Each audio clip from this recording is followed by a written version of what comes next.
നമസ്കാരം. രാജ്യത്തിന്റെ 75ാം സ്വാതന്ത്ര്യദിന ആഘോഷം പ്രമാണിച്ച് നടത്തുന്ന രാജ്യം കാക്കുന്ന കരുത്ത് എന്ന ഇന്ററാക്റ്റീവ് സെഷനിലേക്ക് കോഴിക്കോട് ജില്ലാ ഭരണകൂടത്തിന്റെ പേരിൽ ഞാൻ ഏവരെയും സ്വാഗതം ചെയ്യുന്നു. ഇന്ന് നമ്മോടൊപ്പം ഉള്ളത് ക്യാപ്റ്റൻ ആൽബർട്ട് ലൂയിസ് സർ ആണ്. സർ IIM ലക്നൌവിലത്തെ അലൂമിനസ് ആണ്. Indian army corps of signal, army aeronautic centre, 9 para SF, UN peace keeping force എന്നീ പദവികളിൽ മികവ് പ്രകടിപ്പിച്ചിട്ടുണ്ട്. Direct action, hostage rescue, counter terrorism, unconventional warfare എന്ന ഹൈ റിസ്ക് സ്പെഷ്യൽ ഓപ്പറേഷൻസിൽ അദ്ദേഹം സേവനം അനുഷ്ഠിച്ചിട്ടുണ്ട്. രാജ്യത്തിനെ ഒട്ടാകെ ഇളക്കി മറിച്ച 26/11 മുംബൈ ടെററിസ്റ്റ് അറ്റാക്സിൽ അകപ്പെട്ടവരെ രക്ഷിക്കാനുള്ള സംഘത്തിൽ അദ്ദേഹം ഉണ്ടായിരുന്നു. സൈന്യത്തിൽ നിന്ന് വിരമിച്ചതിന് ശേഷം 2010 SAIG എന്ന ആർട്ടിഫിഷ്യൽ ഇന്റലിജൻസ് ഫേം സ്ഥാപിച്ചു. ഇനി നമുക്ക് കൂടുതൽ വിശേഷങ്ങൾ അദ്ദേഹത്തിൽ നിന്ന് തന്നെ കേൾക്കാം. Welcome sir. Thank you so much. Welcome sir. Namaskaram. Namaskaram. Sir, happy Independence Day. I wish you the same. Wish you a very, very happy Independence Day to all of you at your office, home, and your neighborhood. 75ാമത് സ്വാതന്ത്ര്യദിനമാണല്ലോ നമ്മൾ ആഘോഷിക്കുന്നത്. അപ്പോൾ ആ ഒരു വേളയിൽ സാറിന് അവിടെ സർവീസിലിരിക്കവേ നടന്നൊരു അനുഭവം, ആ സ്വാതന്ത്ര്യദിനമായിട്ട് നടന്നൊരു അനുഭവം ഒന്ന് പങ്കുവെക്കാമോ പ്രേക്ഷകരുമായിട്ട്?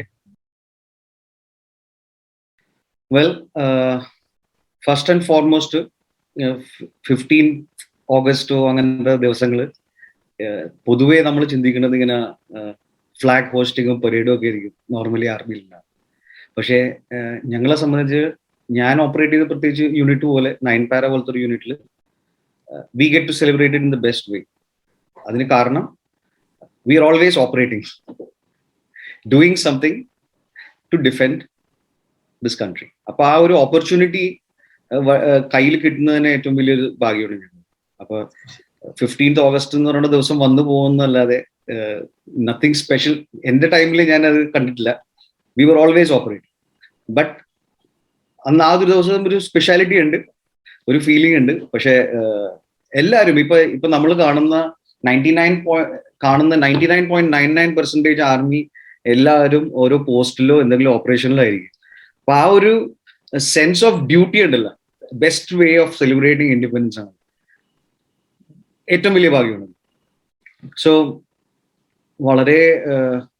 വളരെയധികം സാക്രിഫൈസ് ചെയ്തിട്ടാണ് ഈ ഫ്രീഡം നമ്മൾ മെയിൻറ്റെയിൻ ചെയ്യുന്നത്. നമ്മളത് മനസ്സിലാക്കണം. അപ്പൊ ആം ഫോഴ്സസ് അവരെ ഡ്യൂട്ടി ചെയ്യുന്നത് വളരെ വളരെ ടഫായിട്ടുള്ള ലൊക്കേഷൻസിലാണ്. So because they are doing it, നമ്മൾക്ക് ഇവിടെ ഇരുന്ന് സമാധാനമായിട്ടിരിക്കാൻ പറ്റും. So we need to salute that. That's what I feel. ഇപ്പൊ ഞാനും പുറത്ത് വന്ന് സിവിലിലാണ്. I stay in touch. It's the best thing, yeah. So always remember that there is a price. ഇതിനു വേണ്ടി ഒരു പ്രൈസ് പേ ചെയ്യുന്നുണ്ട്, വളരെ heavy price. So be thankful, love the nation. That's the most important thing. ഇത് കയ്യിൽ എത്രയോ രാജ്യങ്ങളിൽ ഇപ്പൊ കോൺഫ്ലിക്ട്സ് കിടക്കുന്നുണ്ട്. നമ്മൾ വളരെ എളുപ്പത്തിൽ പല പല കാര്യങ്ങളും പറയും. എല്ലാത്തിനും ക്രിറ്റിസിസം വളരെ എളുപ്പമാണ് എല്ലാവർക്കും.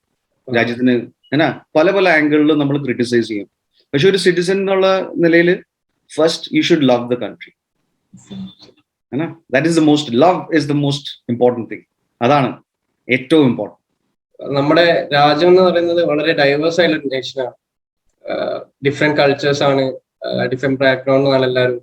ഇത്രയും ഡൈവേഴ്സ് ആയിട്ടുള്ള ഒരു നേഷൻ വേറെ ഇല്ല. അപ്പൊ അത് ആർമിയിൽ വളരെ റിഫ്ലക്ട് ചെയ്യുന്ന ഒരു കാര്യമാണ്. നമ്മൾ ആർമിയിൽ പല ഭാഷയിൽ നിന്നും സംസാരിക്കുന്ന ആൾക്കാരും പല ജീവിതം നയിച്ച ആൾക്കാരും പല ലൈഫ് സ്റ്റൈലിൽ നിന്നാണ് ആൾക്കാർ എത്തുന്നത്, കൾച്ചറിൽ നിന്നും ആണ് ആൾക്കാർ എത്തുന്നത്. അപ്പൊ അതെങ്ങനെയാണ് ഇതെങ്ങനെയാണ് ആർമി കീപ്പപ്പ് ചെയ്ത് പോയത്? ആ ഒരു ഡൈവേഴ്സിറ്റി എങ്ങനെയാണ് അത് യുണൈറ്റഡ് ആയിട്ട് ഇപ്പോഴും കീപ്പ് ചെയ്ത് പോകുന്നത്?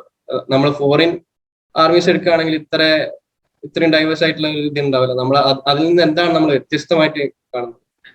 രണ്ട് കാര്യങ്ങൾ നമ്മളുടെ ആം ഫോഴ്സസിലൊരു ഡിഫറെന്റ് ആയിട്ടുള്ളത്. ഒന്ന്, of course the people, diverse, പല പല language, culture, caste, creed, everything. ആ ഒരു മെൽറ്റിംഗ് പോട്ടാണ് ആർ. ദി അതർ തിങ് എന്താണ്, നമ്മൾക്ക് ഡൈവേഴ്സ് എൻവയറമെന്റ് ഉണ്ട്.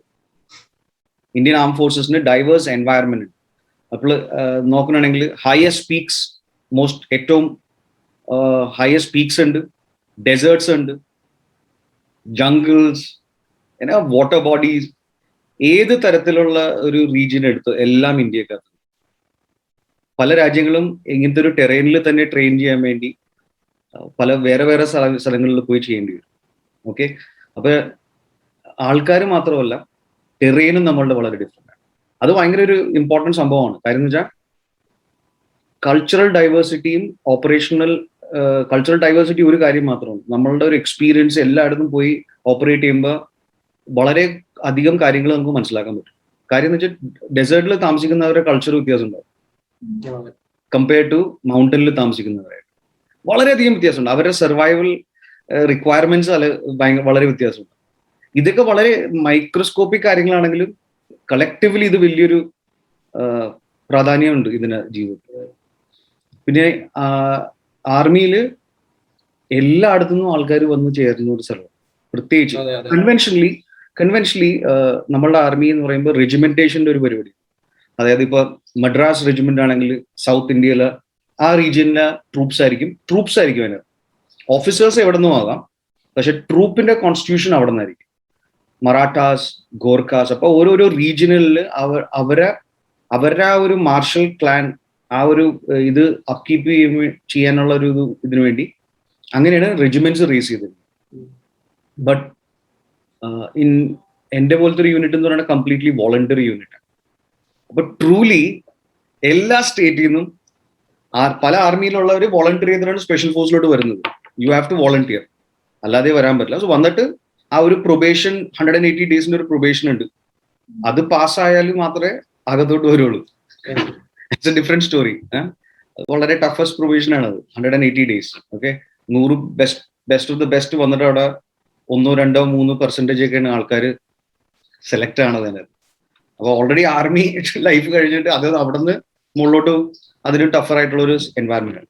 അപ്പൊ അങ്ങനത്തെ ഒരു സെറ്റപ്പ് ഉള്ളതുകൊണ്ട് എല്ലാ സ്ഥലത്തു നിന്നും എൻ്റെ ട്രൂപ്സ് ഉണ്ടായിരുന്നു. എല്ലാ സ്റ്റേറ്റ്സിൽ നിന്നും ഉണ്ടായിരുന്നു. അവരുടെ കൾച്ചേഴ്സ്, അവരുടെ likes, dislikes, what they believe in, എല്ലാ കാര്യങ്ങളും.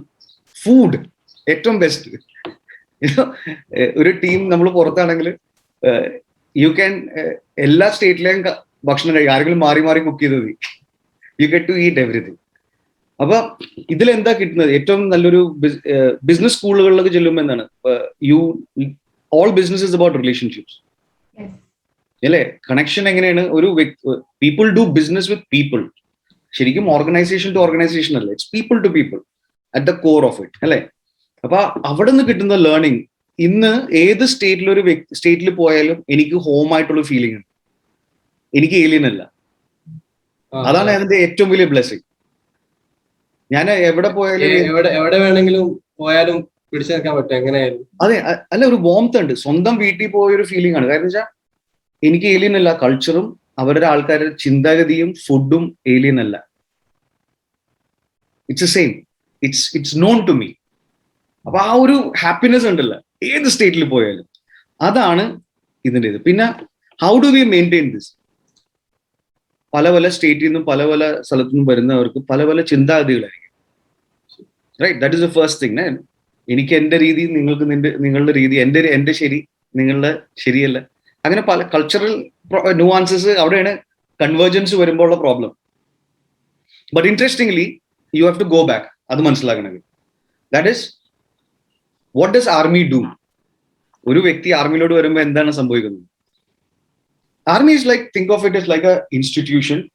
എവിടെ പുറത്തുനിന്ന് പല സ്ഥലത്തുനിന്ന് ആൾക്കാർ പല മൈൻഡായിട്ടുള്ള ഒരു അകത്ത് വരുമ്പോഴത്തെ എല്ലാവരെയും ഒരേ അച്ചിൽ തന്നെ ഫിറ്റ് ചെയ്യും. ഏനാ നമ്മളുടെ പ്രോഗ്രാം എല്ലാം എറേസ് ചെയ്തിട്ട് ഓക്കെ, അവിടെ നിന്ന് ഇവിടുന്ന് പല ചിന്തകളുണ്ടാവും. അതിൽ എല്ലാം മനസ്സിലാക്കിയിട്ട് ആർമി ഒരു യൂണിഫോം വാല്യൂ ഉണ്ട്. They will break it. അത് കഴിഞ്ഞിട്ട് നേരെ ഈ ഫാക്ടറി കൂടി പുറത്തോട്ട് വരും. അപ്പൊ ഇതിനകത്തോട്ട് പുറത്തോട്ട് വരുമ്പോൾ യൂണിഫോം ഇടണം മാത്രമല്ല, uniformity in thinking also. Okay, then when you come out, ഇത് ട്രെയിനിങ്ങിൽ തന്നെ യു ആർ എല്ലാവരും helping each other, looking out for the other person. അപ്പൊ ഇതിൽ റിലീജിയൻ ഇല്ല, എല്ലാവരുടെയും രക്തം സെയിം ആണ്. സോ ദാറ്റ് തോട്ട് പ്രോസസ് ഉണ്ടല്ലോ, ദർ ഇസ് നത്തിങ് ഡിഫറെന്റ്. അടുത്തുള്ളവനായിട്ട് എനിക്ക് സുപ്പീരിയറോ ഇൻഫീരിയറോ ഒന്നുമില്ല, എവറിബഡി ഈസ് ഈക്വൽ. ആ ഒരു സെൻസ് വേണം. പിന്നെ നമ്മളെല്ലാവരും നമ്മളുടെ flag, we are bound by that flag. എല്ലാവരുടെയും കോമൺ ഗോളാണ്, കോമൺ ലവ് ആണ്. ആ love is the same na this country. We are dating the same person. So we are dating India, that's it. That's all. We serve the people. It's a people's army. You know, we our job, നമ്മളുടെ ജോലി അത് മാത്രമേ ഉള്ളൂ, duty അത് മാത്രമേ ഉള്ളൂ. അപ്പോൾ ഒരു കോമൺ അപ്രോച്ച് ഉണ്ട്. Then above everything, religion don't matter, humanity matters. അതാണ് ഏറ്റവും വലിയ. അൺഫോർച്ചുനേറ്റ്ലി വളരെയധികം ഇൻടോളറൻസ്, അത് സെൻസിബിലിറ്റി ഇല്ലാതിട്ടാണ്, ആൾക്കാർക്ക് ചിന്തിക്കാൻ കഴിവില്ല. ഒരു ബേസിക് മൂവ്മെന്റിൽ ഒരു ബഡ്ഡി പെയറാണ് മൂവ് ചെയ്യേണ്ടത്. ഒന്ന് ചിന്തിക്കുക, 2 പേരാണ് മിനിമം മൂവ് ചെയ്യണം. ഏറ്റവും മിനിമം ഒരു സ്പെഷ്യൽ ഫോഴ്സിൽ മിനിമം ഒരു ബഡ്ഡി പെയർ മൂവ് ചെയ്യണം ഒരു സ്ഥലത്ത് കൂടി പോകണം. ഒരു മനുഷ്യന് കാണാൻ പറ്റുന്ന ഇത്രയേ ഉള്ളൂ, ഇത്ര ആംഗിളിലേ കാണാൻ പറ്റും. റൈറ്റ്? പുറകിലാരും നോക്കും, ബഡ്ഡി നോക്കും. സോ ടെക്നിക്കലി ഞാൻ ചെയ്യുന്ന കാര്യങ്ങളെല്ലാം എന്നെ രക്ഷിക്കാൻ വേണ്ടിയല്ല. ഞാൻ ചെയ്യണത് എൻ്റെ ബഡിക്ക് കാണാൻ പറ്റാത്ത വാച്ചിങ് മൈ 6 പുറകിൽ 12 1 2 3 4 5 6 പുറകിൽ വാച്ചിങ് മൈ 6 പുറകിലുള്ള എന്താണ് എനിക്ക് കാണാൻ പറ്റില്ല, ബഡിക്ക് കാണാൻ പറ്റില്ല. അപ്പൊ 2 പേരും മ്യൂച്വലി പ്രൊട്ടക്ട് ചെയ്യുന്നതാണ്. ഞാൻ പ്രൊട്ടക്ട് ചെയ്യണത് എൻ്റെ ബഡിനെയാണ്, ബഡി പ്രൊട്ടക്ട് ചെയ്യണ എന്നെയാണ്. ആ ഒരു ലൈഫാണ്. അപ്പൊ ഇതിന്റെ ഇടയിൽ മതമൊന്നുമില്ല, ഇതിന്റെ ഇടയിൽ സ്ഥലമില്ല, ഭാഷയില്ല, ഒന്നുമില്ല, മനുഷ്യൻ മാത്രമേ ഉള്ളൂ. That is the common thread. അതാണ് my wish and prayer and request to every one is, എല്ലാവരും അനാവശ്യമായ ചിന്തകൾ മനസ്സിൽ നിന്ന് എടുത്ത് കളയുക. അല്ല, ഇപ്പോൾ സ്റ്റേറ്റ്സും തമ്മിൽ തല്ലണേ പല പല ഡിസ്പ്യൂട്ടിൽ. അതൊന്നും ഇറ്റ്സ് നോട്ട്, അത് പക്വത ഉള്ളവർക്ക് പറ്റിയ കാര്യമല്ല.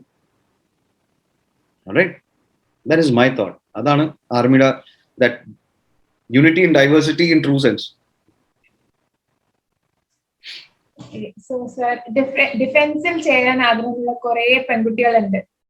അവർക്ക് ഡിഫൻസ് മേഖല എന്തൊക്കെ ഓപ്പർച്യൂണിറ്റീസ് ആണ് നൽകുന്നത്, ആൻഡ് അവരോട് സാറിന് എന്ത് അഡ്വൈസ് ആണ് കൊടുക്കാനുള്ളത്? Okay, interestingly, ഇന്ത്യയാണ് ആദ്യമായിട്ട് all women contingent United nation peace keeping. Okay, Indian പോലീസിന്റെ ഇടയിൽ പാരാമിലിറ്ററി പിന്നെ മിലിറ്ററി 3 കാര്യങ്ങളാണ്. സോ പോലീസ് ഉണ്ട്, പിന്നെ പാരാമിലിറ്ററി. എല്ലാ ഈ ഓർഗനൈസേഷനിലും ഇന്നത്തെ ഡേറ്റിൽ women are doing absolutely wonders. ഞാൻ OTA എന്നാണ് പാസ് ഔട്ട് ചെയ്തത്, officers training academy, Chennai. And that is where lady officers are also trained. So both of we do training together, and they are all in wonderful places, amazing places. ആർമിയിൽ മാത്രമല്ല, ആർമിയിൽ നിന്ന് പുറത്തിറങ്ങിയിട്ടും ഇപ്പൊ corporate ലൈഫിൽ they are just leading the show. So I advise, I recommend everybody to apply. I encourage all women to take up this opportunity because it's a brilliant opportunity. It makes you something, not only for women, for men also. Appa ellarum ee opportunity chaadi veenu edukkuva ennullana ende advice. So army il ipa fighting infantry vittittu fighting frontline fighting il foot soldiering vittittu baaki ella field ilum women officers serve ചെയ്യുന്നു. Troops ഇല്ല, അത് paramilitary troops ഉണ്ട്. പക്ഷെ ആർമിയിൽ front line ഫൈറ്റിംഗിലില്ല, പക്ഷെ അതേസമയം supporting എല്ലാത്തിലും ഉണ്ട്. ഇന്റലിജൻസിലുണ്ട്, ബാക്കിയുള്ള ആംസിൽ എല്ലാ കാര്യങ്ങളും, എഞ്ചിനീയറിംഗ് കോറിലുണ്ട്, സിഗ്നൽസിലുണ്ട്. എല്ലാ ഫീൽഡിലും women officers are doing exceptionally well. So there is a lot of opportunity, ബഹുത് സാര, വളരെയധികം ഓപ്പർച്യൂണിറ്റീസ് ഉണ്ട് ബേസിക്കലി എല്ലാ ഫീൽഡിലും. Okay. സോ നമ്മളെ പോലത്തെ സാധാരണക്കാർക്ക് ഡിഫൻസിനൊക്കെ കേൾക്കുമ്പോൾ ഭയങ്കര ചിട്ടയും ഭയങ്കര ഗൗരവമുള്ള ഒരു കാര്യമായിട്ടാണ് നമുക്കൊക്കെ തോന്നുന്നത്. അപ്പം ഈ ടെൻഷനൊക്കെ ഉള്ള ഒരു ടൈമില് രസകരമായ മൂവ്മെന്റ്സ് ഉണ്ടാവുമല്ലോ. അപ്പം അങ്ങനെയുള്ള ഒരു രസകരമായ ഒരു മൂവ്മെന്റ് നമ്മളെ കൂടെ ഷെയർ ചെയ്യാമോ സർ? സാർ, SF പാരയിലാണല്ലോ, അപ്പോ അവിടെ വളരെ വളരെ ചിട്ടയായിട്ട് ചെയ്യുന്നതായിരിക്കും. അവിടെ വളരെ സ്പെഷ്യലായിട്ട് ട്രെയിൻ ചെയ്തിട്ടും അങ്ങനെയാണല്ലോ കാര്യങ്ങൾ. അപ്പോ അവിടെ ഉണ്ടായ അനുഭവങ്ങളും അതിൽ നിന്ന് പിന്നീട് ഒരു ജീവിതത്തിൽ സാധാരണ ഒരു ജീവിതത്തിലേക്ക് വന്നൊരു മാറ്റവും എങ്ങനെയായിരുന്നു ആ ട്രാൻസിഷൻ, അതിനെ കുറിച്ചൊന്ന് വിവരിക്കാമോ സാർ? സോ ആർമിയില് ചിട്ടയൊക്കെ അതൊരു സ്റ്റാൻഡേർഡ് കാര്യമാണ്. കാലത്ത് എഴുന്നേക്കുക, PT, അങ്ങനത്തെ കാര്യങ്ങളൊക്കെ അതൊക്കെ സ്റ്റാൻഡേർഡാണ്. അതൊരു ഇതാണ്. പുറത്തുനിന്ന് കാണുമ്പോൾ എന്താണ്, വളരെ റിജിഡ് ആയിട്ടുള്ള ഒരു സംഭവമാണ്. ബട്ട് ഓൺ കോൺട്രറി അങ്ങനെയല്ല. We are always joking around എപ്പോ ഒക്കെയാലും. ബിക്കോസ് ഒരു ഹ്യൂമർ ഇല്ലെങ്കിൽ യൂണിഫോമിൽ it's a very difficult place to. വളരെ ബുദ്ധിമുട്ടാണ്. ഇത്ര ഹൈ റിസ്ക് ഹൈ സ്ട്രെസ് എൻവയറമെന്റിൽ ലൈഫിൽ if you can't see joy, joke about it, തമാശ പറഞ്ഞ് സമയം നീക്കാൻ പറ്റിയില്ലെങ്കിൽ അവിടെ വളരെ ബുദ്ധിമുട്ടാണ്. അപ്പൊ ട്രെയിനിങ്ങിലായാലും ഓപ്പറേഷനിലായാലും എല്ലാ സമയത്തും ചിരിച്ചിട്ട് തന്നെ ഞങ്ങൾ ഇരിക്കുന്നത്. ചില സമയത്തൊക്കെ പല ഇൻസിഡൻസ് ഉണ്ടായിട്ടുണ്ട്. വെടി കൊണ്ടാവാൻ പോലും ചിരിച്ചിട്ടാണ് സംസാരിക്കുന്നത്. ലഗ്ഗ അത് അല്ലാതെ വേറെ വഴിയില്ല അവിടെ. സോ ചിട്ട എല്ലാ കാര്യങ്ങളും വളരെ, അത് ട്രെയിനിങ് ആണ്. If you train hard, play hard. Understood? അതാണ്. സോ വളരെയധികം തമാശയും ഹ്യൂമറുള്ള ഒരു സ്ഥലമാണ് ആർമി. ചിട്ട ഒരു സൈഡില്, ലൈഫിൽ ടേക്ക് എവറിത്തിങ് വളരെ ലൈറ്റ്ലി, ഹാപ്പി ആയിട്ടിരിക്കുക. സ്ട്രെസ് ഫ്രീ എൻവയറമെന്റ് ആണ്. കോൺട്രി എല്ലാവരും ചിന്തിക്കുന്നത് വളരെയധികം സ്ട്രെസ് ഉള്ള എൻവയറമെന്റ്. ബട്ട് ഓപ്പോസിറ്റ് ആണ് ആർമി. ഒരു വിധത്തിൽ സ്ട്രെസ് ഇല്ല. കാര്യം എന്ന് വെച്ചാൽ കൂടെ നമ്മൾ ഒരു ബുദ്ധിമുട്ടി കൂടി പോകുമ്പോൾ കൂടെ ഉള്ളവരും അതുപോലെ ഈക്വലി അത് കൂടി പോകുന്നത്. ഞാൻ മാത്രമല്ല, എല്ലാവരും ലോഡ് ഡിസ്ട്രിബ്യൂട്ട് ചെയ്യണം, ഷെയർ ചെയ്യണം. ആർമിയിൽ എല്ലാവരും ഒരു കോമൺ ഗോൾ അച്ചീവ് ചെയ്യാൻ വേണ്ടി ഓണസ്റ്റ്ലി അതിനുവേണ്ടി വർക്ക് ചെയ്യണേ, ട്രെയിൻ ചെയ്യണേണ്, ഓപ്പറേറ്റ് ചെയ്യണേണ്. പിന്നെ ആർമി പോലത്തെ ഒരു സ്ഥാപനം എന്ന് പറയുന്നത് ഒരു ഫാമിലിയാണ്, വലിയൊരു ഫാമിലിയാണ്. ഹ്യൂജ് എക്സ്റ്റെൻഡഡ് ഫാമിലിയാണ്. അപ്പൊ എല്ലാവരും അങ്ങോട്ടും ഇങ്ങോട്ടും ഒരു കുടുംബം പോലെ നോക്കണാണ്. അപ്പൊ അപ്പോൾ തന്നെ എല്ലാ സ്ട്രെസ്സും പോയി. ഫ്രണ്ടിലാണെങ്കിൽ ഇപ്പൊ ഫാമിലി പുറകിലാണെങ്കിൽ വിചാരിച്ചു 100% നമ്മൾക്ക് അറിയാം അത് ഫാമിലി ഈസ് ടേക്കൺ കെയർ എന്നുള്ള ആ ഒരു ഫീലിംഗ് ഉണ്ട്. അപ്പൊ സ്ട്രെസ് ഇല്ല, ഒട്ടും സ്ട്രെസ് ഇല്ല. ഹാപ്പി ലൈഫാണ് ആക്ച്വലി. UN-ൽ അവിടെ പോയി സേവനം അനുഷ്ഠിച്ചിട്ടുണ്ടല്ലോ. അവിടെ UN പീസ് കീപ്പിംഗ് ഫോഴ്സിൽ സാർ ജോയിൻ ചെയ്തിരുന്നല്ലോ. അവിടെ ഉണ്ടായ എക്സ്പീരിയൻസ്, അവിടെ പല ഫോറിൻ ഫോഴ്സസ് ആയിട്ടും ഇന്ററാക്ഷൻ ഉണ്ടായിട്ടുണ്ടോ? അപ്പോ അവിടെ ഉണ്ടായ ദുഷ്കരമായ അനുഭവങ്ങളായാലും മറിച്ചായാലും എങ്ങനെയാണ് ആ ഒരു എക്സ്പീരിയൻസ് ഷെയർ ചെയ്യാമോ സാർ? സോ ലോകത്തില് ഏറ്റവും കൂടുതൽ ട്രൂപ്പ് കോൺട്രിബ്യൂട്ട് ചെയ്യുന്ന UN വേണ്ടി ഏറ്റവും കൂടുതൽ ട്രൂപ്സ് കോൺട്രിബ്യൂട്ട് ചെയ്യുന്ന ഒരു രാജ്യമാണ് നമ്മളുടെ ഇന്ത്യൻ ആം ഫോഴ്സസ് വളരെയധികം കോൺട്രിബ്യൂട്ട് ചെയ്തു. ആഫ്രിക്കയിൽ UN പീസ് കീപ്പിംഗ് മിഷനിൽ ഉണ്ടായിരുന്നു ഞാൻ. അവിടെ ഇന്ത്യൻ ബറ്റാലിയൻസ് പൊതുവെ വളരെ പ്രൊഫഷണൽ ആയിട്ടുള്ള ബറ്റാലിയൻസ്, ആ ഒരു ഇമേജ് ക്ലിയർ ആയിട്ടുണ്ട് എല്ലാവരും.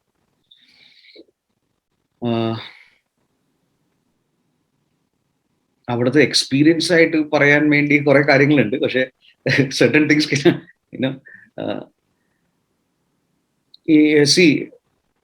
ഇന്ത്യൻ ആർമി എവിടെ പോയാലും ഉണ്ടല്ലോ. So I give you an example how professional ആയിട്ട് ചെയ്യാം. ഒരു സ്ഥലം ഉണ്ടായിരുന്നു, ഒരു ക്യാമ്പ് സെറ്റ് ചെയ്യാൻ വേണ്ടി ഇന്ത്യൻ ഒരു ക്യാമ്പ് സെറ്റ് ചെയ്യാൻ വേണ്ടി ഡീമൈനിങ് ചെയ്യണം. അതായത് മൈൻസ്, ആ ഏരിയയിൽ വളരെയധികം മൈൻസ് ഉള്ള സ്ഥലമാണ്. ആഫ്രിക്കയിൽ വർഷങ്ങളായിട്ട് കോൺഫ്ലിക്ട് നടക്കുന്നതുകൊണ്ട് പല സ്ഥലങ്ങളിലും മൈൻസ് കുറയാണ്. ഇപ്പൊ ലാൻഡ് മൈൻസ് മാറ്റാൻ വേണ്ടി വേറൊരു ഇന്റർനാഷണൽ യൂണിറ്റ്സ് അവിടെ ഓൾറെഡി ക്ലിയർ ചെയ്തിട്ടുണ്ടായിരുന്നു. ആ ഏരിയ സർട്ടിഫൈ ചെയ്ത് ക്ലിയർ ചെയ്ത് ഇനി ക്യാമ്പ് അവിടെ തുടങ്ങാം, ബിൽഡ് ചെയ്യാന്നുള്ളൊരു ഇതാണ്. പക്ഷേ അവിടെ ഫസ്റ്റ് ഒരു വണ്ടി പോയപ്പോൾ തന്നെ ഭാഗ്യത്തിന് ഡ്രൈവറിന്റെ സൈഡല്ല, അപ്പുറത്തെ സൈഡിൽ ഓപ്പോസിറ്റ് സൈഡിൽ വീല് കയറിയപ്പോൾ തന്നെ ഒരു മൈൻ എക്സ്പ്ലോഡ് ചെയ്തു. ക്ലിയർ ചെയ്ത സ്ഥലമാണ് ഓക്കെ. അതുകൊണ്ട് അപ്പൊ തന്നെ അവിടെ ഓപ്പറേഷൻ മൂവ്മെന്റ് ഹോൾട്ട് ചെയ്തു. പിന്നെ ഇന്ത്യൻ എഞ്ചിനീയേഴ്സ്, ആർമിയുടെ എഞ്ചിനീയേഴ്സ്, അവര് വന്നിട്ട് രണ്ടാമത് ആ മൈൻ വേറെ ഫോറിൻ ട്രൂപ്സ് ഡീമൈൻ ചെയ്ത സ്ഥലത്ത് ഇന്ത്യൻ എഞ്ചിനീയേഴ്സ് പോയിട്ട് അവരത് രണ്ടാമത് ഡീമൈൻ ചെയ്തു.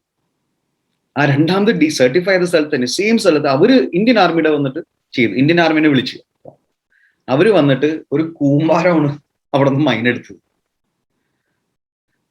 So you have to understand how professional the unit is. ഒന്ന് ആലോചിക്കുക, some of the best deminers ആണ് അവിടെ ചെയ്തത്. പക്ഷെ ഇന്ത്യൻ ആർമിയുടെ അല്ല, പക്ഷേ നമ്മളുടെ ട്രൂപ്സ് അവിടെ പോയിട്ട് അവിടെ ചെയ്തിട്ടുണ്ട്. പിന്നെ UN നമ്മൾ വളരെയധികം കോൺട്രിബ്യൂട്ട് ചെയ്യുന്നത് കാരണം എന്ന് വെച്ചാൽ നമ്മളുടെ ആറ്റിറ്റ്യൂഡാണ്. നമ്മളുടെ ആറ്റിറ്റ്യൂഡ് വളരെ വ്യത്യാസമുണ്ട്. കൾച്ചറലി സെൻസിറ്റീവ് ആണ് നമ്മൾ ഭയങ്കരമായിട്ട്. നമ്മളുടെ ഈ നേരത്തെ ആദ്യമേ പറഞ്ഞതില്ലേ യൂണിറ്റി ഇൻ ഡൈവേഴ്സിറ്റി, നമുക്ക് പല പല കൾച്ചറുകളായിട്ട് കൊളാബറേറ്റ് ചെയ്ത് നമ്മൾ ജീവിക്കുന്നതുകൊണ്ട് വേറൊരു രാജ്യത്ത് പോകുമ്പോൾ നമുക്ക് അതൊരു ജസ്റ്റ് വൺ മോർ സ്ഥലമാണത്.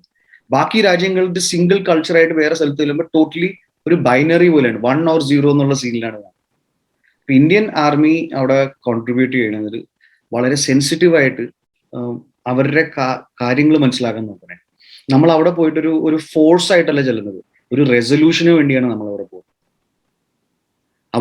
അവരെങ്ങനെ നമുക്ക് സഹായിക്കാം എന്നുള്ള ഒരു മെന്റാലിറ്റിയിലാണ് പോകുന്നത്. അല്ലാതെ ഒരു ഓക്കെ അവിടെ ചെല്ലുമ്പോൾ നമ്മൾക്ക് ഒരു സുപ്പീരിയർ തോട്ട് പ്രോസസ് ഒന്നുമില്ല. നമ്മൾ ആ ഫാമിലിനെ എംബ്രേസ് ചെയ്യണമെങ്കിൽ നമ്മൾക്ക് അറിയാം അവരുടെ കൾച്ചർ, അവരുടെ സെൻസിറ്റിവിറ്റി എന്താണ്. അതുകൊണ്ട് വളരെയധികം പ്രൈസസ് ഇന്ത്യൻ ആം ഫോഴ്സസും പീസ് കീപ്പിംഗ് മിഷനിൽ ഉണ്ട്. ഞാൻ ആദ്യമേ പറഞ്ഞില്ലേ ഒരു UN പീസ് കീപ്പിംഗ് ലൈബ്രറിയിലായിട്ടായിരുന്നു എന്നുള്ളത്. I think I am not sure, പക്ഷേ ഐ തിങ്ക് ആദ്യമായിട്ട് full female contingent UN deploy ചെയ്തേ, UN ഇന്ത്യൻ ആയ ഫുൾ ഫീമെയിൽ കണ്ടിൻജന്റ്.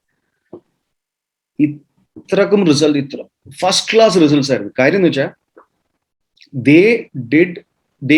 അവര് വളരെ ഗ്രൗണ്ട് ലെവലിൽ, റൂട്ട് ലെവലിൽ അവിടുത്തെ വിമന്റെ പ്രോബ്ലം പോലും മനസ്സിലാക്കാൻ പറ്റി. ഒരു സെൻസിറ്റിവിറ്റി ഉണ്ടായിരുന്നു ആ ഒരു മിഷനിൽ, വിച്ച് പെർഹാപ്സ് മെയിൽ മിഷനിൽ ഉണ്ടാവില്ല എന്നല്ല പറയുന്നത്. പക്ഷെ ഇത് ഒരു പക്വത ഉള്ള ഒരു ഓപ്പൺ മൈൻഡഡ്നെസ് അവിടുത്തെ female പോപ്പുലേഷന്റെ they were also collaborating and it turned out to be an excellent mission. So that sensitivity is very important. അതാണ് കീ ആസ്പെക്ട് ഇന്ത്യയുടെ. സാറിന് എപ്പോഴാണ് ഡിഫൻസ് മേഖലയിൽ ജോയിൻ ചെയ്യണം എന്നുള്ള ആഗ്രഹം വന്നത്? ഇപ്പോൾ വളർന്നു വരുന്ന തലമുറയിലെ യുവാക്കൾക്ക് ഒരു ഡിഫൻസ് എന്ന ഒരു കരിയർ ഓപ്ഷൻ ചൂസ് ചെയ്യുന്ന ആൾക്കാർക്ക് സാറിന് കൊടുക്കാനുള്ള ഒരു ഉപദേശം എന്താണ്? എനിക്ക് അധികം ഗൈഡൻസ് ഒന്നും ഉണ്ടായില്ല സത്യം പറഞ്ഞ. നോർമലി ഡിഫൻസിന് പോകുന്നതിന് മുമ്പ് വളരെ ട്രെയിനിങ്, കോച്ചിങ്ങും കാര്യങ്ങളൊക്കെ കുറെ സെറ്റപ്പുകളുണ്ട്. പലവരും അതിനുള്ള ഓപ്പർച്യൂണിറ്റി ഇല്ലാത്തവര് ഡിഫൻസിൽ വന്നിട്ടുണ്ട്, അതുവഴിയും കയറിയിട്ടുണ്ട്. ഇപ്പൊ ആഗ്രഹമുള്ള ഒരു വ്യക്തിക്ക് മനസ്സിലതുണ്ടെങ്കിൽ അതിന്റെ ആവശ്യമൊന്നുമില്ല. അതാണ് എൻ്റെ ഫസ്റ്റ് പോയിന്റ്. ഓക്കെ, അധികം എനിക്കും വലിയ കഴിവൊന്നും ഉണ്ടായില്ല പോയിട്ടൊരു ട്രെയിനിങ്ങിനോ അങ്ങനെ ഒരു കാര്യത്തിന് പൈസ ചെലവാക്കാൻ. ഞാൻ എൻ്റെ ഫസ്റ്റ് അറ്റംപ്റ്റിൽ തന്നെ മനസ്സ് തുറന്നു വെച്ചിട്ട് ഒരു ക്ലിയർ ഗോൾസ് ഉണ്ടായതുകൊണ്ടാണ് ഞാൻ കയറിയത്. അപ്പൊ ആർക്കും പോകണമെങ്കിൽ തന്നെ ചെയ്യാം without anything. Second thing is, ഡിഫൻസിൽ പോകണമെങ്കിൽ നമ്മുടെ തോട്ട് പ്രോസസ്സ് ക്ലിയർ ആയിരിക്കും. കമ്മിറ്റ്മെന്റ് അത് പെട്ടെന്ന് വെറുതെ പോകണം എന്നും പറഞ്ഞ് തോന്നിയിട്ട് ചാടി കയറി പോകണതിൽ അർത്ഥമില്ല.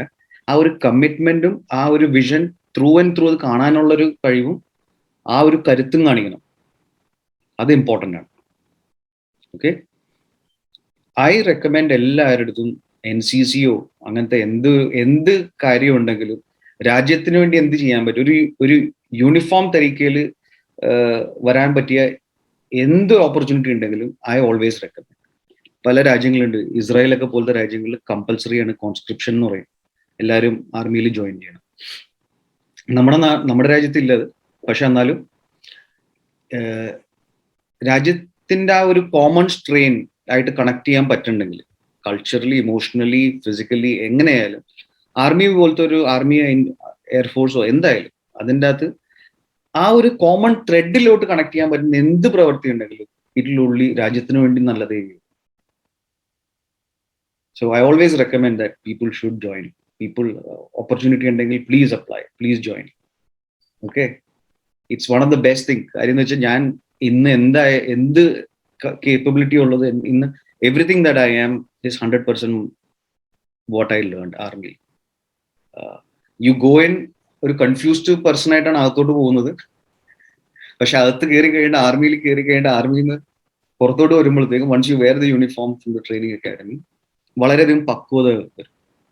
ഞാൻ ഫസ്റ്റ് ചെല്ലുന്നതിനെ you are leading people who are നമ്മുടെ ഫാദറിന്റെ ഏജ് ഉള്ളവരെ പോലെയാണ് നമ്മൾ കമാൻഡ് ചെയ്യുന്നത്.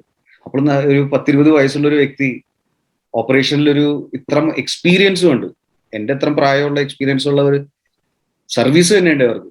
വയസ്സ് വിട്, എൻ്റെ പ്രായത്തിന് അത്ര സർവീസ് ഉണ്ട്.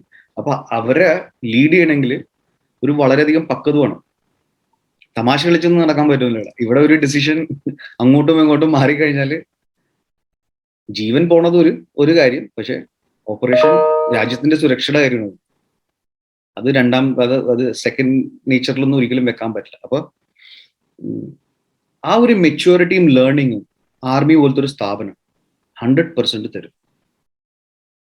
ലോകത്തില് എവിടെ പോയാലും എന്ത് ബുദ്ധിമുട്ട് വന്നാലും അതിനെ നേരിടാനുള്ള ഒരു കഴിവും മനക്കരുത്തും, എങ്ങനെ നേരിടണം, ടെക്നിക്കലി ടാക്ടിക്കലി എങ്ങനെ നേരിടാനുള്ള ഒരു കേപ്പബിലിറ്റിയാണ് ആർമി പോലത്തെ ഒരു സ്ഥാപനം തരുന്നത്. തേർഡ്, വളരെയധികം സ്ഥലം കാണാനുള്ള ഓപ്പർച്യൂണിറ്റി ഉണ്ട്. വളരെയധികം കൾച്ചറൽ നുവാൻസസ് മനസ്സിലാക്കാനുള്ള ഒരു ഓപ്പർച്യൂണിറ്റി ഉണ്ട് ആർമിയിൽ.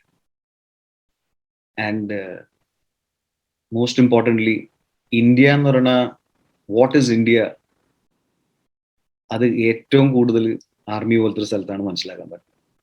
Nothing like it. So 100% I recommend. എവിടെ ആർക്ക് എങ്ങനെയായാലും ഓപ്പർച്യൂണിറ്റി കിട്ടിയാൽ ഡു അപ്ലൈ. ടെറിട്ടോറിയൽ ആർമി ഉണ്ട് by the way for working. Territorial ആർമിയിലും വർക്ക് ചെയ്യാം. എത്രയോ പേര് കോർപ്പറേറ്റ് ജോബ് ചെയ്യുന്നുണ്ട്, ടെറിട്ടോറിയൽ ആർമിയിലും സേവ് ചെയ്യുന്നുണ്ട്. So you can do that. There are ബഹുത് സാരെ വളരെയധികം ഓപ്പർച്യൂണിറ്റീസ് ഉണ്ട്. So keep looking for it. So territorial army പോലെ തന്നെയാണ്. ഓക്കെ, സോ ഇനീഷ്യലി എന്താണെന്ന് വെച്ചാൽ ടെറിട്ടോറിയൽ ആർമിയുടെ ഒരു റോള്, ആർമി അഡ്വാൻസ് ചെയ്യുമ്പോൾ നമ്മൾ ക്യാപ്ചർ ചെയ്യുന്ന സ്ഥലമൊക്കെ പ്രൊട്ടക്ട് ചെയ്യാനാണ്, ടെറിട്ടറി പ്രൊട്ടക്ട് ചെയ്യാൻ വേണ്ടിയാണ്. പക്ഷെ ഇന്ന് ഇൻക്രീസിംഗ്ലി ടെറിട്ടോറിയൽ ആർമി ഓപ്പറേഷനിലും ഇൻവോൾവ് ആണ്. ഈ കോൺഫ്ലിക്ട് ഏരിയസിൽ ഇൻവോൾവ് ആണ്. അപ്പോൾ കോർപ്പറേറ്റിൽ ജോലി എടുക്കുന്നവർക്ക് യു ക്യാൻ ഒരു certain amount of time territorial ആർമിയിൽ ജോയിൻ ചെയ്യണമെങ്കിൽ അവിടെ പോയിട്ട് യൂണിഫോമിൽ കുറച്ച് സമയം കം ബാക്ക് ടു ജോലി കോർപ്പറേറ്റിൽ. സോ രണ്ട് കാര്യങ്ങൾ ചെയ്യാൻ പറ്റും. So you can do that. അപ്പോൾ territorial army is one more option if you want to serve, not just regular army. Okay, അപ്പോൾ ടെറിട്ടോറിയൽ ആർമി ഗൂഗിൾ അടിച്ച് നോക്കും. അവിടെയും പോയിട്ട് ഇന്റേൺഷിപ്പ് പോലെ ചെയ്യാം. സാർ ഇപ്പോ SAIG സാറിന്റെ സ്വന്തം ഫേം ആണല്ലോ, അപ്പോ അതില് വർക്ക് ചെയ്യുന്നത്. അപ്പൊ അതെന്താണെന്ന് പ്രേക്ഷകരോടൊന്ന് ജസ്റ്റ് ഒന്ന് പറയാൻ പറ്റുമോ? അതിന്റെ ലക്ഷ്യം എന്താണ്, അത് എങ്ങനെയാണ് വർക്ക് ചെയ്യുന്നത് എന്നൊക്കെ ഒന്ന് ജസ്റ്റ് ഒന്ന് പ്രേക്ഷകരോട് പറയാൻ പറ്റും. പിന്നെ പ്ലസ് ഇപ്പോ ആർട്ടിഫിഷ്യൽ ഇന്റലിജൻസ് പോലുള്ളൊരു ലിങ്ക് പോലെയാണല്ലോ നടക്കുന്നത്. അപ്പോ ഇപ്പോ അൺകൺവെൻഷണൽ വാർഫെയർ എന്നൊക്കെ മാറി ഇപ്പോ സൈബർ വാർഫെയർ നടക്കുന്നുണ്ട്. നമ്മൾ കണ്ടുകൊണ്ടിരിക്കുന്ന ഒരു ട്രാൻസിഷൻ സ്റ്റേജ് അതാണ്. ശരിക്കും പറയുകയാണെങ്കിൽ ഒരു സൈബർ വാർഫെയർ ഇപ്പം കറക്റ്റ് കാണാൻ പറ്റുന്നുണ്ടല്ലോ. അപ്പൊ അതിലേക്കുള്ളൊരു ഇത് എങ്ങനെയാണെന്നുള്ളത് സാറിന്റെ നോക്കാം. യെസ്, സോ SAIG തുടങ്ങുന്നത് സ്പെഷ്യൽ ഫോഴ്സിൽ നിന്ന് പഠിച്ച ആ ഒരു എക്സ്പീരിയൻസ് എങ്ങനെയെങ്കിലും കോർപ്പറേറ്റിൽ കൊണ്ടുവരണം എന്നുള്ളൊരു ആഗ്രഹമുണ്ട്. അപ്പൊ ചെറുതായിട്ട് പറയുകയാണെങ്കിൽ സ്പെഷ്യൽ ഫോഴ്സ് നോർമലി ഏറ്റവും ഹയസ്റ്റ് കമാൻഡറിന്റെ അടിയിലാണ് ഓപ്പറേറ്റ് ചെയ്യുന്നത്. ഒരു സ്ട്രാറ്റജി, വലിയ ലെവലിലോ ചിന്താഗതികൾ എക്സിക്യൂട്ട് ചെയ്യാൻ വേണ്ടി, ഓപ്പറേഷൻസ് ഒരു പ്ലാൻ എക്സിക്യൂട്ട് ചെയ്യാൻ വേണ്ടിയാണ് സ്പെഷ്യൽ ഫോഴ്സ് ഉപയോഗിക്കുന്നത്. അപ്പൊ അതുപോലെ തന്നെ കോർപ്പറേറ്റ്സിൽ ഹയസ്റ്റ് ലെവലിൽ ഒരു സ്പെഷ്യലൈസ്ഡ് ടീമിന്റെ ഒരു ആവശ്യമുണ്ട്. പല പല സ്കില്ലുകളുള്ളത്, വളരെ ഫ്ലെക്സിബിളും ഹൈലി ട്രെയിൻഡ് ഒരു അഡ്വൈസർ റോളിലോ എന്തെങ്കിലും പ്രൊട്ടക്ഷൻ റോളിലോ ആ ഒരു ഹയസ്റ്റ് സ്റ്റേക്ക് ഹോൾഡറിന്റെ ഏറ്റവും മുകളിലുള്ളവർക്ക് ഒരു സ്പെഷ്യൽ ടീമിന്റെ ഒരു ആവശ്യം. ആ ഒരു ഐഡിയ എന്നാണ് SAIG, specialist advisory and intervention group എന്ന് പറഞ്ഞ്. അപ്പൊ ഒരു ഫസ്റ്റ് പാർട്ട് അഡ്വൈസറി ആണ്. ഇന്റർവെൻഷൻ ഗ്രൂപ്പ് എന്ന് പറഞ്ഞാൽ എന്തെങ്കിലും പ്രശ്നം വരുമ്പോൾ നമ്മൾ അവിടെ പോയിട്ട് ആ ഒരു ക്രൈസിസ് നമ്മൾ ഏറ്റെടുക്കണം. സോ ബിസിനസ് ചെയ്യുന്നവർക്ക് അവരുടെ ബിസിനസ്സിൽ ഫോക്കസ് ചെയ്യാം. ക്രൈസിസ് നമ്മൾ ഏറ്റെടുത്ത് നമ്മൾ ആ ക്രൈസിസ് എക്സ്പെർട്ടീസ് ഉള്ളതുകൊണ്ട് അത് ചെയ്തു കൊടുക്കുക. അതാണ് ആ ഇന്റർവെൻഷൻ ഗ്രൂപ്പിന്റെ. അപ്പൊ ആ ഒരു മെന്റാലിറ്റി വെച്ചിട്ടാണ് നമ്മൾ ആദ്യമേ തുടങ്ങുന്നത് സ്പെഷ്യലിസ്റ്റ് അഡ്വൈസർ ഇന്റർവെൻഷൻ. ആദ്യം വളരെ ഫിസിക്കൽ സെക്യൂരിറ്റി ആസ്പദമായ കാര്യങ്ങളിലായിരുന്നു. ഫാക്ടറിയോ ഏതെങ്കിലും ഒരു ബിസിനസ് അല്ലെ എവിടെയെങ്കിലും ഒരു കോൺഫ്ലിക്ട് ഏരിയയിൽ സെറ്റപ്പ് ചെയ്യാനെന്ന് വിചാരിച്ചു. സെക്യൂരിറ്റി ഇഷ്യൂസ് ഉള്ള സ്ഥലങ്ങളിൽ സെറ്റപ്പ് ചെയ്യുമ്പോൾ അതിന്റെ പ്രൊസീജിയേഴ്സ്, പ്ലാനിങ്, എന്തൊക്കെ ടെക്നോളജീസ്, എന്തൊക്കെ മെഷേഴ്സ് എടുക്കണം എന്നുള്ള ഹയസ്റ്റ് ലെവലിൽ അഡ്വൈസ് ചെയ്യുന്ന ഒരു കമ്പനിയായിട്ടാണ് നമ്മൾ തുടങ്ങുന്നത്. അവിടെ നിന്ന് ക്വിക്ലി നമ്മൾ ആസ് ടൈം പ്രോഗ്രസ്ഡ് ത്രെറ്റ്, ഇപ്പൊ കുറച്ച് പറഞ്ഞില്ലേ സൈബറിൽ കാണുമെന്ന് പറഞ്ഞില്ലേ, അതുപോലെ ആസ് ടൈം മൂവ് ചെയ്യുന്ന സമയത്ത് നമ്മൾ മനസ്സിലാക്കുന്നത് ഫിസിക്കലായിട്ട് ഒരു സ്ഥലം പ്രൊട്ടക്ട് ചെയ്യുന്നതിൽ അർത്ഥമില്ല. കുറെ ഗാർഡ്സും കാര്യങ്ങളും വെച്ചിട്ട് ഇലക്ട്രോണിക് സെക്യൂരിറ്റിയുടെ ആവശ്യമുണ്ട്. അപ്പൊ കുറച്ചും കൂടി ടെക്നോളജിക്കലി അഡ്വൈസ്. അപ്പോൾ second thing that comes in is electronic security. പിന്നെ ഇൻക്രീസിംഗ്ലി ത്രെറ്റിന്റെ ഇഷ്യൂസ് മാറി തുടങ്ങി. ഫിസിക്കലായിട്ട് ആരും അറ്റാക്ക് ചെയ്യുന്നില്ല, ഡിജിറ്റലിലോട്ട് കൂടുതൽ അറ്റാക്ക് ഡിജിറ്റലിലോട്ട് പോകാൻ തുടങ്ങി. So as an advising company, as a protection company, SAIGക്ക് ഈ ജേർണി എടുക്കേണ്ടി വന്നു. ക്ലിയർലി ഒരു ഇത്രയും വലിയ ബിസിനസ്സുകളെ പ്രൊട്ടക്ട് ചെയ്യണമെങ്കിൽ നമ്മൾ സൈബർ ഇല്ലാതെ ഇൻകംപ്ലീറ്റ് ആവും നമ്മളുടെ സൊല്യൂഷൻ. അപ്പൊ ഡിജിറ്റൽ വേൾഡിലോട്ട് ഇപ്പൊ എല്ലാ അറ്റാക്സും ഡിജിറ്റലിലോട്ട് വരുന്നതുകൊണ്ട് SAIGക്ക് ആ ഏരിയയിൽ കുറെ കപ്പാസിറ്റി ബിൽഡ് ചെയ്യേണ്ടി വന്നു. ഇന്ന് ഒരു റോങ് ട്വീറ്റ് ആരെങ്കിലും എന്തെങ്കിലും ട്വീറ്റ് ചെയ്ത് ഒരു ചെറിയൊരു ട്വീറ്റിന്റെ മുകളിൽ ചിലപ്പോൾ വയലൻസ് തുടങ്ങാൻ ചാൻസ് ഉണ്ട്. അത്രയ്ക്ക് സെൻസിറ്റീവ് ആണ് ഇപ്പൊ കാര്യങ്ങൾ. റെപ്യൂട്ടേഷൻ ഡാമേജ് വളരെ ഡേഞ്ചറസ് ആയി മാറിയിരിക്കുകയാണ്. ആളുകൾ ചിന്തിക്കുന്നില്ല. എന്തെങ്കിലും ഒരു ഫേക്ക് ന്യൂസ് ഇട്ട് കഴിഞ്ഞാൽ ആ ന്യൂസ് ശരിയാണോ എന്ന് ഒരു സെക്കൻഡ് പോലും അതൊന്ന് നോക്കാൻ ആരും ജസ്റ്റ് ഒന്ന് റിസർച്ച് ചെയ്ത് അത് വായിക്കുന്ന സമയം കൊണ്ട് അപ്പുറത്തൊരു ബ്രൗസറിൽ ഇത് എന്താന്ന് നോക്കിയാൽ ചിലപ്പോൾ മനസ്സിലാക്കാൻ ഇത് ഫേക്ക് ആണ്. പക്ഷെ ആർക്കും ഇതൊന്നും ചെയ്യാൻ ഒട്ടും താല്പര്യമില്ല. വളരെയധികം disruptions, business disruptions, safety and security issues, social media mishandle ചെയ്യണമെന്നുണ്ട്. അപ്പൊ ഒരു ഡിജിറ്റൽ ഡൊമൈനിൽ കംപ്ലീറ്റ് ആയിട്ട് ഒരു റീഡാർ പോലെ സ്കാൻ ചെയ്യേണ്ട ആവശ്യമുണ്ട് നമുക്ക്. എവിടെ ത്രെറ്റ് കാണുന്നു, എന്തെങ്കിലും ഇങ്ങനത്തെ ഒരു പോസ്റ്റോ എന്തെങ്കിലും കണ്ടു കഴിഞ്ഞാൽ അത് വൈറലാണത് മനസ്സിലാക്കുന്നത് വളരെ ഇമ്പോർട്ടൻ്റ് ആണ്. എവിടെ നിന്ന് സ്പ്രെഡ് ചെയ്യുന്നു, ഏനാ അത് ചിലപ്പോൾ നമ്മുടെ ഡോർ സ്റ്റെപ്പിൽ എത്തുമ്പോഴത്തേക്കും വളരെ ലേറ്റ് ആയിട്ടുണ്ടാവും. അപ്പൊ സോഷ്യൽ മീഡിയ തുടങ്ങി എല്ലാ വിധത്തിലെയും കാര്യങ്ങൾ മോണിറ്റർ ചെയ്യുകയും അതിൻ്റെ അകത്ത് നിന്ന് വരുന്ന കാര്യങ്ങൾ മനസ്സിലാക്കി റിസ്ക് അഡ്വൈസറി ചെയ്യുന്നതാണ് നമ്മുടെ കമ്പനിയുടെ. ആർട്ടിഫിഷ്യൽ ഇന്റലിജൻസ് വരുന്നത് എന്ന് വെച്ചാൽ ഡേറ്റയുടെ സൈസ് കൂടാൻ തുടങ്ങിയപ്പോൾ മാനുവലി ഇത് ചെയ്യാൻ പറ്റില്ല, ഒരിക്കലും പറ്റില്ല. അതിനുവേണ്ടി വേറൊരു ആർമി തന്നെ ആയിരക്കണക്കിന് ആൾക്കാർ ഇതിനു വേണ്ടി ഇരുത്തേണ്ടി വരും, കോൾ സെന്റർ പോലെ. സ്പീഡ് ഉണ്ടാവില്ല, ആക്യുറസി ഉണ്ടാവും. അതുകൊണ്ട് ഈ ഇത്രമധികം data, complex type of data handle ചെയ്യാൻ വേണ്ടി SAIG ആർട്ടിഫിഷ്യൽ ഇന്റലിജൻസിലോട്ട് കൂടുതൽ ഇൻവെസ്റ്റ് ചെയ്യാനും കൂടുതൽ സ്ട്രെങ്ത് ബിൽഡ് ചെയ്യാനും തുടങ്ങി. അങ്ങനെയാണ് നമ്മളുടെ ജേർണി വരുന്നത്. സോ ടുഡേ ആദ്യമേ പറഞ്ഞ പോലെ സൈബറിലാണ് ഏറ്റവും കൂടുതൽ ഇപ്പോൾ ത്രെറ്റ്. സൈബർ എന്ന് പറഞ്ഞാൽ സൈബർ ഡൊമൈൻ. ഞാൻ ജസ്റ്റ് എൻ്റെ കമ്പ്യൂട്ടർ ഹാക്ക് ആയെന്നല്ല, അതൊന്നുമല്ല പറയുന്നത്. റാൻസം വെയർ അത് മാത്രമല്ല, ഡിജിറ്റൽ ഡൊമൈൻ മിസ്യൂസ് ചെയ്തിട്ടാണ് ഇപ്പൊ കംപ്ലീറ്റ് എലക്ഷൻ തുടങ്ങി ലോകം കൺട്രോൾ ചെയ്യണത്. അപ്പോൾ പ്രേക്ഷകർ മനസ്സിലാക്കേണ്ട ഒരു കാര്യം എന്ന് വെച്ചാൽ ഏറ്റവും ഇമ്പോർട്ടൻ്റ് ആയിട്ട് നമ്മൾ കാണുന്നതെല്ലാം സത്യമല്ല, വായിക്കണതെല്ലാം സത്യമല്ല. അപ്പൊ അറിയാൻ പാടില്ലാത്ത കാര്യങ്ങൾ പ്രൊപ്പഗേറ്റ് ചെയ്യരുത്, മുമ്പോട്ട് വിടരുത്. ഒരു ഫോർവേഡ് വന്ന് അപ്പൊ തന്നെ അത് ഫോർവേഡ് ചെയ്ത് 10,000 പേരെടുത്ത് എത്തുമ്പോഴത്തേക്കും അതിന് ഡാമേജ് ആയി കഴിഞ്ഞു. ഇന്ന് ഒരു വ്യക്തി അറ്റ്ലീസ്റ്റ് ഒരു 1000 പേരെങ്കിലും നിങ്ങളുടെ ഫേസ്ബുക്കിൽ എവിടെയെങ്കിലും ഉണ്ടോ കണക്ഷൻ, ഒരാൾ അല്ലെ? Maybe one of you. ഇന്ന് ഫേസ്ബുക്ക് എടുത്ത് എത്ര ഒരു 10, 100, 200 പേരെങ്കിലും മിനിമം ഉണ്ടാവും. മൾട്ടിപ്ലൈ ചെയ്യുക അതൊന്ന് 1000 into 1000, and that into another 1000.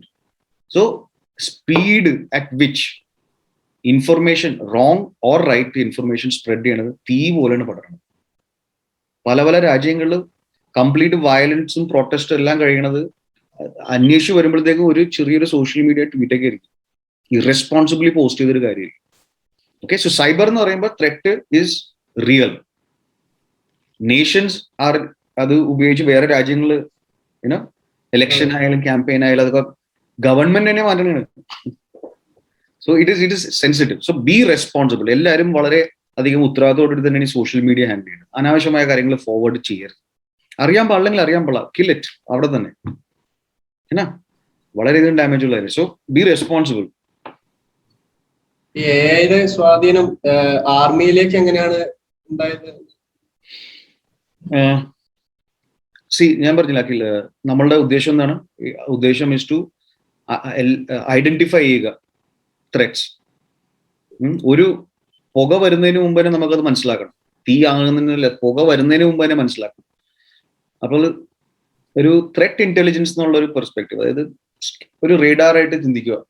ഏനാ എവിടെയെങ്കിലും ഏതെങ്കിലും സെക്ടറിൽ എന്തെങ്കിലും ഇങ്ങനെ ഡിജിറ്റൽ ഡൊമൈനിൽ വരണേ, അല്ലെ ഫിസിക്കൽ ഡൊമൈനിൽ നടന്നത് ഡിജിറ്റൽ ഡൊമൈനിൽ ആരെങ്കിലും റിപ്പോർട്ട് ചെയ്യുമ്പോൾ ആദ്യമേ തന്നെ റിയാക്ഷൻ ടൈമിന് വേണ്ടി ഇമ്മീഡിയറ്റ്ലി മനസ്സിലാക്കേണ്ടത് വളരെ ഇമ്പോർട്ടൻ്റ് കാര്യം. ഏത് ഭാഷയിൽ എഴുതിയാലും അത് മനസ്സിലാക്കേണ്ടത് വളരെ ഇമ്പോർട്ടൻ്റ് കാര്യം. അല്ലെങ്കിൽ ഒരു അനലിസ്റ്റിന് അത് എങ്ങനെ അറിയാൻ പറ്റും?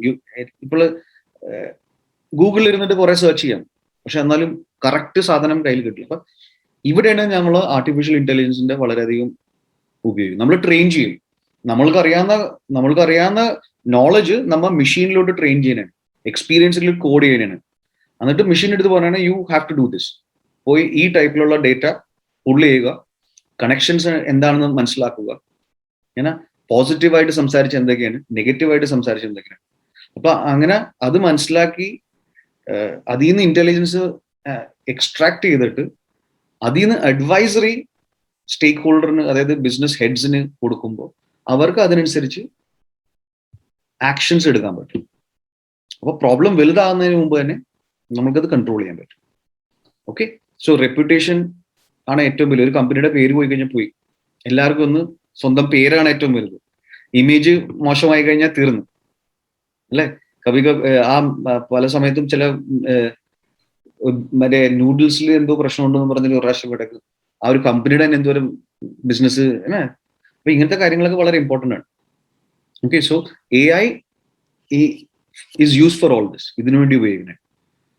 ബിക്കോസ് ഡേറ്റ പോയിന്റ്സ് കൂടുന്തോറും മനുഷ്യനത് അത്ര സ്പീഡിൽ കണക്ഷൻസ് ഉണ്ടാക്കാൻ പറ്റില്ല. ഓക്കെ സർ, സോ ഇന്നത്തെ സെഷൻ വൈൻഡപ്പ് ചെയ്യുന്ന മുമ്പ് ഒരു അവസാനമായ ഒരു ചോദ്യം കൂടി.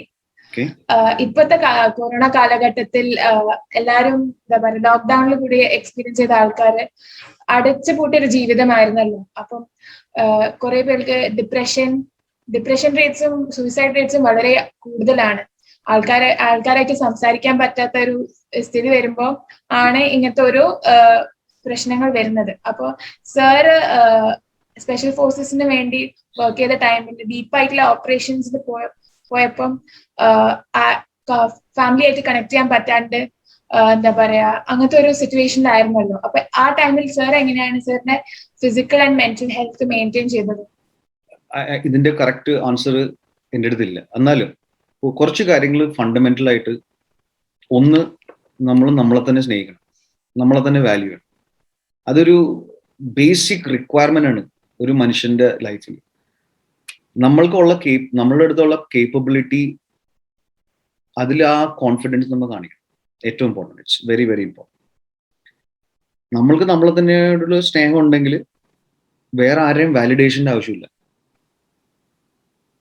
ഈ ലോൺലിനെസ് കൂടുതലും വരുന്നത് എനിക്ക് വേറൊരു വ്യക്തി എന്നെ വാലിഡേറ്റ് ചെയ്യണം എന്നുള്ള സംഭവമാണ്. ഇത് ലോക്ക്ഡൗൺ മാത്രമല്ല,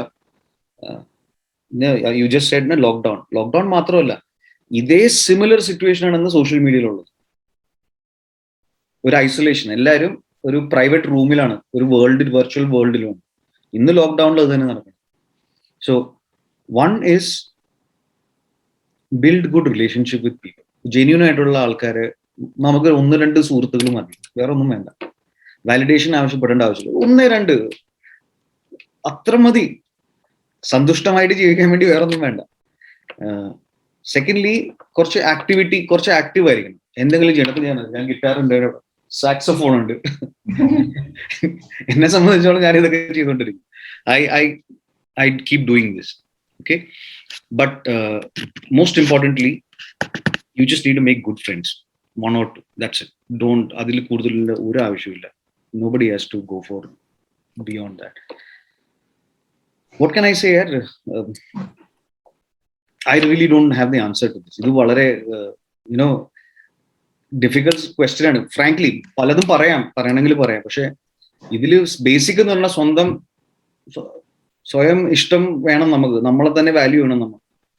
അപ്പോഴാണ് പ്രോബ്ലം അവിടെ നിന്നാണ് തുടങ്ങുന്നത്, ബേസിക് അവിടെ നിന്നാണ് തുടങ്ങുന്നത്. ഡിപ്രഷൻ പോകുന്നത് വേറെ ഒന്നുമല്ല.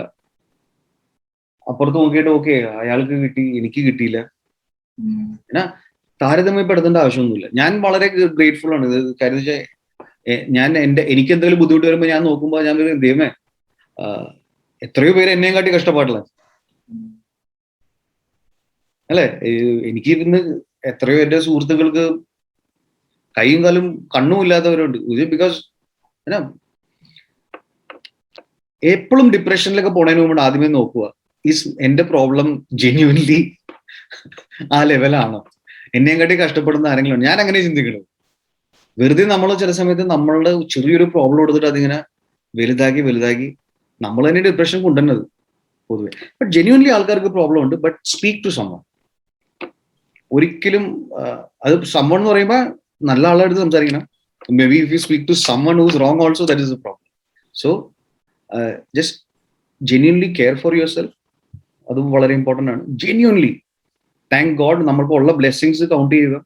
കാര്യം നമ്മൾ പ്രോബ്ലം പറയുമ്പോഴത്തേക്കും തിരിഞ്ഞു നോക്കുമ്പോൾ ചിലപ്പോൾ അടുത്തുള്ള ആൾക്ക് നമ്മളെയും കാട്ടി വളരെ ബുദ്ധിമുട്ടാണ്. ചിരിച്ചു കളിക്കുന്നു. ഞാൻ ആഫ്രിക്കയിൽ ഏറ്റവും കൂടുതൽ എനിക്ക് ഇഷ്ടപ്പെട്ട ഒരു സംഭവം UN എത്രയോ ദാരിദ്ര്യമോ ബുദ്ധിമുട്ടോ എന്തുണ്ടായിട്ടും അവര് മ്യൂസിക്കും ഡാൻസും ഹാപ്പിയാണ്. അവരുടെ ആ ഒരു മൈൻഡ് സെറ്റ് ഉണ്ടല്ല, താങ്ക്ഫുൾനെസ് ആണ് അവർക്ക്. വെള്ളമില്ല, കുടിക്കാൻ വെള്ളമില്ല, ക്ലീൻ ഡ്രിങ്കിങ് വാട്ടർ പോലും ഇല്ല, എന്നാലും ചിരിച്ചേ അവർ സംസാരിക്കും. Don't make most of the problems are small. സത്യം പറഞ്ഞാൽ ആരുടെ കേസ് എടുത്തോ അവര് തന്നെയാണ് അത് വലുതാക്കി വെച്ചത്. ആർമി പോലത്തെ ഒരു ജീവിതത്തിൽ നിന്ന് മനസ്സിലാക്കാൻ പറ്റുന്ന ഏറ്റവും വലിയ കാര്യം അതാണ്. നമ്മൾക്ക് സോൾവ് പറ്റാത്ത ഒരു കാര്യമില്ല മനസ്സ് വെച്ച് കഴിഞ്ഞാൽ. ഒരു കാര്യവുമില്ല. നമ്മൾ ഈ ചാമ്പ്യൻസിനെ കാണുമ്പോൾ നമ്മൾ വിചാരിക്കും ആദ്യമേ ലാസ്റ്റ് മൊമെന്റ് മാത്രമേ കാണുന്നുള്ളൂ. അവരെന്തോരം ഡിസിപ്ലിനും സ്ട്രോങ് ആയിട്ട് ഒരു ജേർണി ഉണ്ട് പുറകിൽ, അതാരും കാണുന്നില്ല. Okay, so for every successful person, strong person, അവരും കരുതലുണ്ട്. പക്ഷെ അവരെന്ത് ചെയ്ത് ഗിവ് അപ്പ് ചെയ്തിട്ടില്ല. അങ്ങനത്തെ ഒരു സിറ്റുവേഷൻ നമ്മൾ അനാവശ്യമായ ചിന്താഗതികൾ ക്രിയേറ്റ് ചെയ്യുമ്പോഴാണ് ഈ ഡിപ്രഷനിലോട്ടൊക്കെ പോകുന്നത്. ഓക്കെ, സോ ഫിസിക്കൽ ആക്ടിവിറ്റി എന്തെങ്കിലും ചെയ്തുകൊണ്ടിരിക്കുക, അതിൽ തന്നെ കുറെ ഹാപ്പിനെസ് ഉണ്ട്. നമ്മൾക്ക് ഡിപ്രഷനെ പോയിട്ട് വേറെ ആരെങ്കിലും സഹായിക്കും, അതിന് കുറച്ച് ബ്ലെസ്സിങ്ങും ഹാപ്പിനെസ്സും കിട്ടും. നമ്മൾ ഡിപ്രഷൻ ആണെങ്കിൽ അടുത്ത ആരെങ്കിലും പോയിട്ട് അടുത്ത ഡിപ്രഷനുള്ള ഒരാളെ പോയി സഹായിക്കും, അല്ലെ ആരെങ്കിലും ഹെൽപ്പ് ചെയ്യും, ഒരു ബ്ലെസ്സിങ് ഫീലിംഗ് കിട്ടും. പിന്നെ സ്വയം സ്നേഹിക്കണം, അത് വളരെ ഇമ്പോർട്ടൻ്റ് ആണ്. അതിൽ ഏറ്റവും വലിയ ഇമ്പോർട്ടൻ്റ്. ആരുടെയും വാലിഡേഷൻ ആവശ്യമില്ല, അച്ഛനമ്മയുടെയും പോലും ആവശ്യമില്ല. നമ്മൾക്ക് നമ്മൾ മാത്രമേ ഉള്ളൂ. അപ്പൊ ആ ഒരു സ്നേഹം നമ്മൾ തന്നെ കാണിക്കണം. ഓക്കെ, 2-3 ഫ്രണ്ട്സ് മതി. സോഷ്യൽ മീഡിയയിൽ 10,000 പേരൊന്നും ഒരു ആവശ്യമില്ല അതിനകത്ത്. അവിടെയും ഇപ്പൊ ഏറ്റവും കൂടുതൽ വരുന്നത്, എനിക്ക് ഏറ്റവും കൂടുതൽ ഞാൻ ഈ ഫീൽഡിലായതുകൊണ്ട് എനിക്ക് കുറെ കാര്യങ്ങൾ മനസ്സിലാക്കാൻ, എല്ലാം ഇവിടെ പറയാൻ പറ്റില്ല, പക്ഷെ എന്നാലും കുറെ കാര്യങ്ങൾ മനസ്സിലാക്കാൻ പറ്റുന്നുണ്ട്. സോഷ്യൽ മീഡിയയുടെ damages and good side also, both. അതില് ഇന്ന് പേരന്റിങ്ങിൽ ഐ എം നോട്ട് കംപ്ലൈനിങ്, പക്ഷെ ഇത് കാണുന്നൊരു ട്രെൻഡാണ്. പിള്ളേർക്ക് മൊബൈല്, ചെറിയ പിള്ളേർക്ക് മൊബൈൽ കൊടുത്ത്, കാര്യം എന്താണ്, എൻഗേജ്ഡ് ആണ്. പിന്നെ പിള്ളേര് ഇന്ന് പാരന്റ്സിന് വർക്ക് ചെയ്യാൻ അവർക്ക് അവരുടെ ടൈം തന്നെ കിട്ടുന്നില്ല. അപ്പൊ അതിന്റെ മുകളിൽ കൊച്ചിനെ കുറച്ചു നേരം എൻഗേജ് ചെയ്യാൻ വേണ്ടി മൊബൈൽ. ഇപ്പൊ ഇതൊരു ഹാബിറ്റായി പറയുന്നത്. അൺഫോർച്ചുനേറ്റ്ലി ഇതിന്റെ ഒരു ഫ്ലിപ്പ് സൈഡ് ഉണ്ട്. നല്ല സൈഡുകളുണ്ട് അതിനകത്ത്. കുറെ ഗെയിംസും കാര്യങ്ങളൊക്കെ നല്ലതാണ്, ബ്രെയിനിനൊക്കെ കോഗ്നിറ്റീവ് പല പല കേപ്പബിലിറ്റീസ് പഠിക്കും, കുറെ കാര്യങ്ങളൊക്കെ പഠിക്കും. പക്ഷെ ഫ്ലിപ്പ് സൈഡിൻ്റെ അത് എന്താണെന്ന് പറയാം, പിള്ളേര് ഇപ്പോള് വാലിഡേഷൻ ചോദിച്ചു തുടങ്ങണേ. സാറിന്റെ തിരക്ക് പിടിച്ച ഷെഡ്യൂളിന് സാറിന്റെ വിലയേറെ സമയം നമ്മളെ കൂടെ ചെലവഴിച്ചതിന് കോഴിക്കോട് ജില്ലാ ഭരണകൂടത്തിന്റെ പേരിൽ ഞാൻ നന്ദി അർപ്പിക്കുന്നു. അതുകൂടാതെ ഈ അവസരം ഒരുക്കി തന്ന മുകുത് താക്കൂർ സാറിന് ഞാൻ ഇവിടെ നന്ദി രേഖപ്പെടുത്തുന്നു. Thank you sir. Thank you so much. Thank you so much, sir. Take care. Stay safe.